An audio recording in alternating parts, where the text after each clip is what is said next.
இன்று நாம் தெரிந்து கொள்ள வேண்டிய சரித்திர நாயகர்கள். 2 வீரர்கள் வேட்டைக்கு போனார்கள்.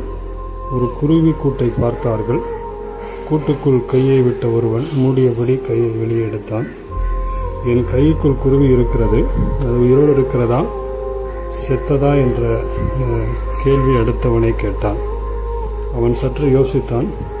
அக்குருவி உயிரோடு இருக்கிறது என்று சொன்னால் அவன் வேண்டுமென்றே கொன்று விடுவான் என்று எண்ணிய இவன், அது உயிரோடு இருப்பதும் இறந்திருப்பதும் உன் கையில் இருக்கிறது என்று பதிலளித்தான். அக்குருவி உயிர் தப்பி பிழைத்து பறந்து சென்றது. இயேசு கிறிஸ்து இல்லாத வாழ்க்கை உயிரற்ற வாழ்க்கை போன்றது. உலகில் நாம் வாழ்க்கையை உயிரோடு அமைத்துக் கொள்வதும் நடைகுணமாய் மாற்றிக்கொள்வதும் நம் கையில்தான் இருக்கிறது.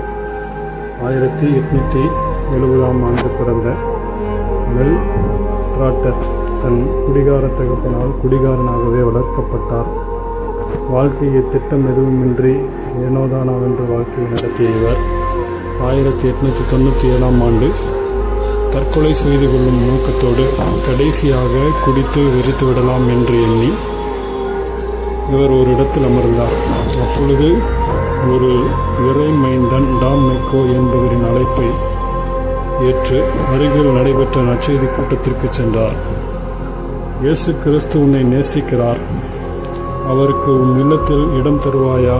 பிரசங்கியார்களின் இக்கேள்வி அவர் உள்ளத்தில் ஈட்டியை போன்று பாய்ந்தது. இயேசுவுக்கு தன் உள்ளத்தை ஒப்புக் கொடுத்தார். அன்றிலிருந்து குடிப்பழக்கத்தை விட்டுவிட்டு சமுதாயத்தில் குடித்து வெறித்து அவல நிலை இருப்பவர்களுக்கு சீர்திருத்தும் மையங்களை ஏற்படுத்தினார்.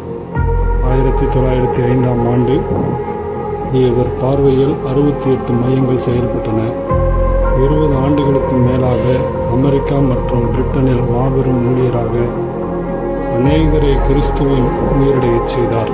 ஆண்டவரே, நான் உமக்கு உயிர் பெற்று உமக்குள் எழுந்து பிரகாசிக்க உம்பெலனை எனக்கு தாரும். ஆமென்.